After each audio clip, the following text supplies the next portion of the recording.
سورۃ البقرہ آیت 131 تا 135۔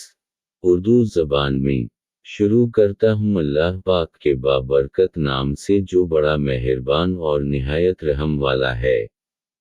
جب ان سے ان کے پروردگار نے کہا کہ اپنے کو میرے حوالے کر دو تو انہوں نے کہا کہ میں رب العالمین کے لیے سراپا تسلیم ہوں۔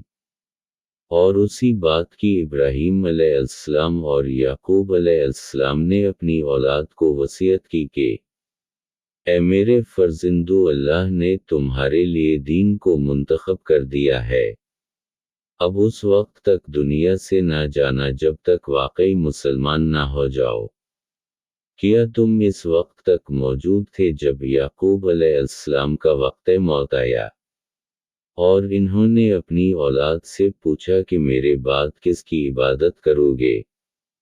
تو انہوں نے کہا کہ آپ کے اور آپ کے آباء و اجداد ابراہیم علیہ السلام و اسماعیل علیہ السلام اور اسحاق علیہ السلام کے پرور دیگر خدائے وحدہ لا شریک کی، اور ہم اسی کے مسلمان اور فرما بردار ہیں۔ یہودیوں، یہ قوم تھی جو گزر گئی، انہیں وہ ملے گا جو انہوں نے کمایا، اور تمہیں وہ ملے گا جو تم کماؤ گے۔ تم سے ان کے اعمال کے بارے میں سوال نہ ہوگا۔ اور یہ یہودی اور عیسائی کہتے ہیں کہ تم لوگ بھی یہودی اور عیسائی ہو جاؤ تاکہ ہدایت پا جاؤ۔